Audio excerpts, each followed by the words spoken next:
Hi everybody, Kirsten Lovett here. I'm a shamanic coach at Now Moment Journey, and today I'd like to talk to you about 3 things empaths, empathic people, receive from animism. So before I go into that, I just want to let you know animism is the belief that everything has a soul or spirit, and I can always talk more about that in other podcasts as well. But it comes up especially in terms of what you might call traditional cultures, which could be a number of different geographical places throughout the world, both today and in the past. And you'll hear me talk a lot about both today and in the past because I think it's important to examine the wisdom of ancient cultures, no matter where they are geographically, or what time period they were, to try and glean wisdom from that. So, but let me get back to 3 things empaths receive from animism.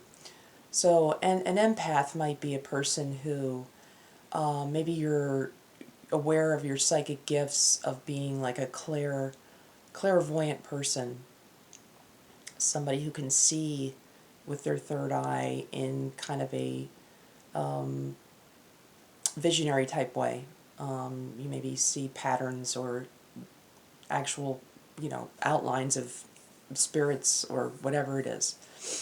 Clairaudience, you can hear messages from, it could be a variety of places. That it's almost like can be a spectrum of different kinds of sounds or spirits. And there's so many other clairs, they call them clairs. You can be a clairsentient or claircognizant, and that's a whole nother talk in itself. But getting back to what I felt when I was first kind of navigating some of my I'll just say my clairaudient gifts, for example, one of the things I felt really kind of alone about was the kinds of ways that I enjoyed using my clairaudient gifts when they did work for me instead of against me, which is a whole nother topic in itself. But when they were working for me, they kind of like were in areas that I didn't really feel like were being talked about either on the internet, or I just didn't really seem to, there's mediumship, which I think some people enjoy the popular old standard of, using your clairaudient gifts to talk with people on the other side. And essentially that's kind of sort of what I do, but not really, because it's not just kind of, when you're thinking animistically and feeling animistically, everything's kind of in a circular fashion. It's very, it's not like a beginning, a middle, and an end where you feel like, okay, my goal today is to talk to, a spirit from 100 years ago, and that's it. And once that's done, I'm done. That's not really, that's very important, and there's a lot of people doing that work.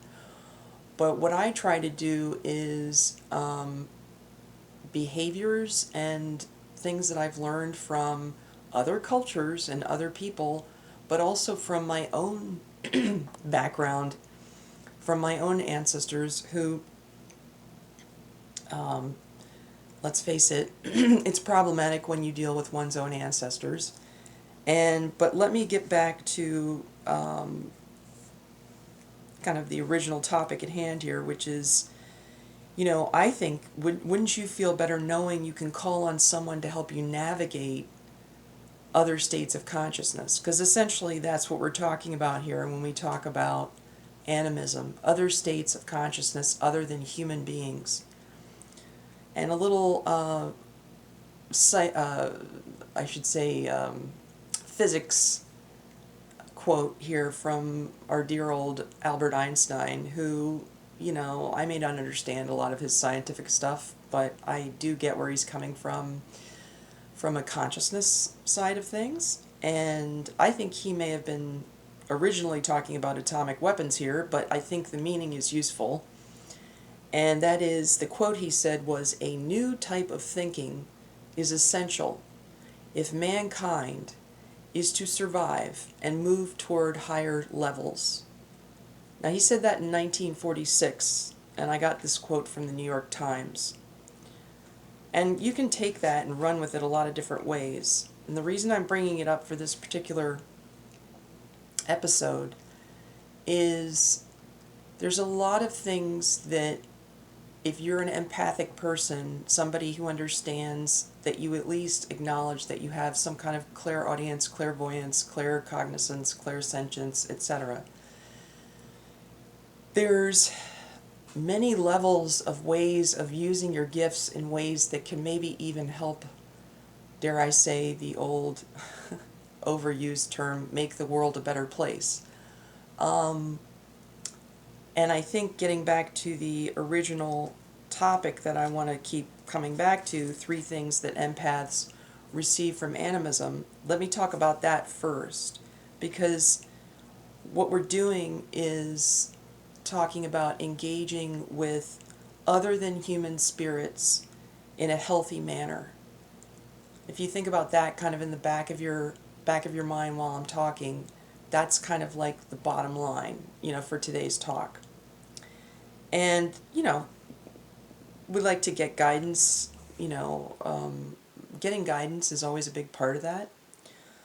But, for example, the first aspect of how empaths receive gifts from animism is looking at how our current Western world, and I should probably change that to say our current worldview, and because it's not always just Western. I think what we're talking about now is the 21st century, and what we're talking about when I say our current way of living in the world is whether you're in a capitalist country or a non-capitalist country, you are being subjected to a way of thinking which says we extract from things.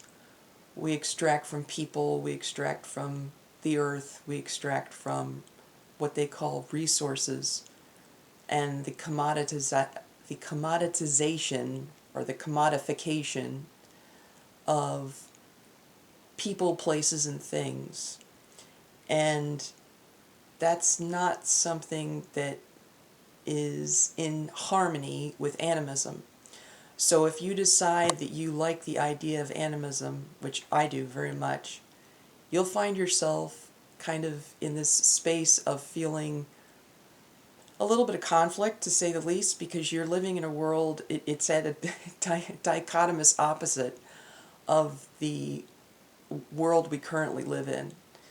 So, but sometimes it's a good thing to be that way, because we need it's almost like you need the balancing act, like a seesaw. The seesaw, if we look at the seesaw analogy, where you have one edge of the seesaw too far down so that it's all the way tipped up, a person is hanging up at the upper end and somebody's down at the ground, that's not balance. Balance is when the seesaw is when both people are directly opposite each other and parallel to the ground. That's, if we look at balance like that, we need to get to that state. And when I say we, I mean the whole world. But I think that animism, and coming back to you personally, listening to this right now and thinking, okay, how does this relate to me personally? Well, it relates to you personally because if you have an empathic gift of some state, some way, shape, or form, or a psychic gift of some way, shape, or form, there's not just one way to use it. And one of the possible ways you can use it is by being guided or trying to tap into other kinds of consciousness that aren't human. I'm not talking about aliens either here. I'm talking about on this earth, there are different kinds of consciousness. For example, there are plant states, plant spirits. There are animal spirits. There are stone spirits. And that's just 3 categories, which I'll bring up again. But again, our current society, that's another way of saying it, this 21st century society we live in, it really doesn't acknowledge and worse, it doesn't cultivate or teach or guide people who need help balancing their empathic gifts. So let's say at this point you're listening to this and you're thinking, okay, this sounds interesting. How would I go about doing this? Well, let me tell you two more things. One, and some of you who have this would be the second thing, by the way. Some of you who have a familiarity, or maybe you're a person who grew up in a traditional culture, this will not be a new thing to you. So, but I'm going to say this to anybody who is like me, who grew up in a very suburban American 20th century capitalist non-traditional culture, right? But if we were living in a traditional wisdom society, for example, the kind of society you would attach to maybe like a hunter-gatherer society, or some of the ways that you hear about from, cultures in Native American areas, or, maybe a culture that is still practicing its traditional wisdom from thousands and thousands and thousands of years ago. So if you were living in a society like that, everyone in that society, you, me, everybody, we would all have access to elders. And when I say elders in this context, it's a human being. We would have access to a human elder who could instruct us on how to navigate the other quote-unquote worlds or consciousnesses safely and productively and with care and with respect and with knowledge, and with various levels of practice. There would always be a teacher around who would be available to guide the society. Now, this is an ideal kind of concept, and of course it used to happen pretty much globally thousands of years ago. No matter where you were, there was usually this kind of setup.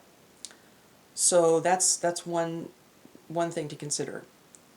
Long story short, we don't have that, obviously. This is where some things that I've been talking about in these podcasts, for example, you've maybe heard some of the podcast episodes about animal spirits, and also plant spirits can step in, and stone spirits, or crystals. A lot of people have some kind of knowledge of crystals or stone spirits.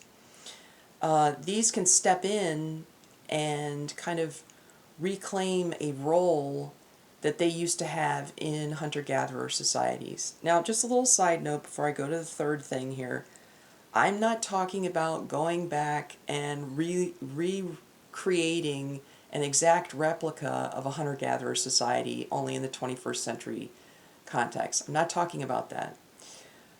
I think people, when they look to the past, they think that everyone who's also looking to the past for wisdom is wanting to just recreate the exact replica of that.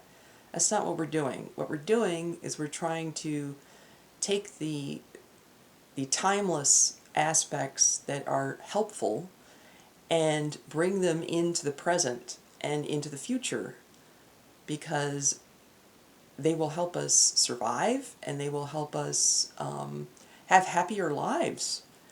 Living in balance. Balance is something that you hear a lot of traditional cultures talking about.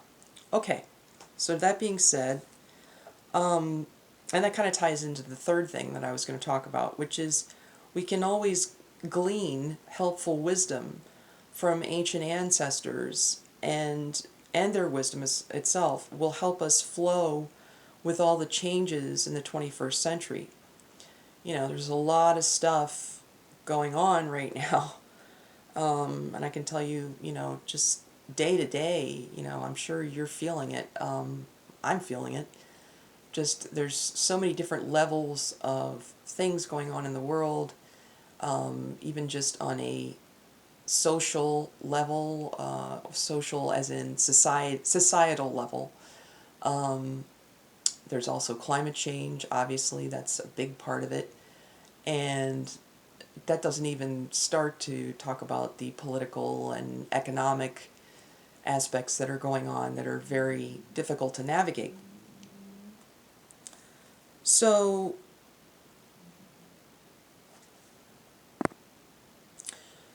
basically, what I wanted to kind of talk about in closing is what I wanted to let everybody know is at this point in what I'm trying to teach, I have had 2 courses so far that have tried to introduce people to their plant spirit family and animal spirit family. And the next class I'm going to have is going to be about the stone spirits. But I wanted to talk just a little tiny bit about what it is I'm trying to do here. What I've discovered over years, recent years of both study and practice in my own shamanic coaching and both my own personal shamanic work on myself as well as alongside with other helping spirits that I work with, if not every day, several times a week. So it's been a fairly regular, and that's a good example of what I was trying to talk about earlier, which was, I'm a human being, but I'm having a relationship with a non-human entity or entities, and these are spirits from a variety of different places and a variety of different lineages and so forth. So it's just shows you that there's a multitude of different kinds of relationships you can have when you're an empath and you're interested in expanding your shamanic gifts. So the structure I'm trying to get at here is I was trying to think about, when I first started thinking about developing these short courses, what is the 3 or 4 main things that you could say most traditional cultures had, whether you went to Europe in, 3000 BC, for example, or you go to Peru in 1999 or 2000 where they're still practicing animism, or you go to the Sami culture, where they're still practicing animism, or you go to, the Native American cultures, Lakota and the Miccosukee here in Florida, where they're still practicing animistic culture and shamanistic culture, in some cases shamanism, in some cases animism. So whether it's going on right now, or it was going on sometime in the past and it's been gone, it's been obliterated for various reasons, that's a whole nother podcast in itself. But what's the 3 or 4 things, let's say, I'll just go with 3 because that's what I came up with. And it's very simple. It's an old game that we all used to play in the car, you remember, animal, vegetable, mineral. And it's funny because that's essentially what I've been teaching these classes about. They're kind of like archetypal common denominators that are in pretty much I'd be hard-pressed to find a culture that doesn't have some version of these 3 things in them: animal spirits, plant spirits, stone spirits. And what varies is the kinds of animals or the types of animals, and same thing with other categories, plants or stones. Whether you're in, the Himalayas are going to have a completely different, type of stone or animal or plant than, let's say, the Peruvian Andes. And the cultures there what they'll have in common is, mountain cultures, which is a nice thing to tie together. But how does that relate to us in America? Or maybe you live in Australia or you live in, some other country, but you're not close to a holy place, or you don't really you've never really spent any time around traditional people, and you need something to go off of. Well, here it is. This is something to go off of. This is a structure, and it's a good place for people who want to start a variety of things. If they use their empathic gifts already and they're having some success with that, or maybe they're having some problems with that, this will help with problems, especially with protection, especially with guidance, where you can keep up actual practices that help you kind of feel like you're moving along a path that moves forward, so that you're constantly learning more. So, for example, I have a Getting to Know Your Plant Spirit Family class, which is an hour class. It's a video where it includes the shamanic journey as well, and a couple other activities. And then I recently offered the Getting to Know Your Animal Spirit Family class, which, in addition to the hour plus class, as well as the shamanic journey to meet your animal spirit, there's also a PDF booklet, a 20-plus page PDF booklet that has journal prompts and questions for you to, kind of consider in your own development, as well as some frequently asked questions that I've had in the past. But it's got some space for you to kind of do some of your own, writing and discovering as well. And that was just a recent class that we had. And these are available at my Linktree address, and I'll put that in the comments. And I also wanted to mention that I'm also co-creator of Shamanic Earth Medicine, which is a Patreon community that we've had for a few years, and it's full of some really fun people, and also myself and my sister have been contributing to this for at least 3 years. It's full of videos that are very helpful with a variety of topics: shamanic journeying, plant spirit wisdom. I've talked about sacred tobacco and weather work. This is also an area that I'm interested in. And you can join us for as low as $1 per month. That's the one video per month that you get for that. And then we have more benefits for people at $5 a month. You also get to participate in our monthly ceremonies. And this last ceremony that I did was a shamanic journey to meet your stone spirit. And we have monthly ceremonies every month that you could participate in. And then at the $15 per month level, one of us will do an intuitive reading where we ask our helping spirits a question on your behalf, and you also get additional access to more class discounts, and that's available at that level. You can find out more about that at www.patreon.com/shamanic earth medicine. And my Linktree account is where you can kind of access, various YouTube and there's a lot of free stuff at my Linktree account as well. That's at www.linktr.ee/now moment journey. And that's all together, no spaces. But I'll put this stuff in the comments. And I encourage you to check out my YouTube. I've got a recent video I did this year called What is an Animal Spirit? And it's right up there for free on my YouTube account. And there's a few other videos up there that you might find interesting, especially since it's now in the holidays. I encourage you to look at, I did a series about Ellen, which is Ellen of the Ways, which is a deer spirit, and some of the research and personal experiences I had stemmed from a combination of visions and clairaudient experiences. And then once I read some research about it, some of this material goes back like thousands of years. So some of you might be interested in more of a European and British Isles background, because a lot of people come from those areas over to not just North America, but a lot of places.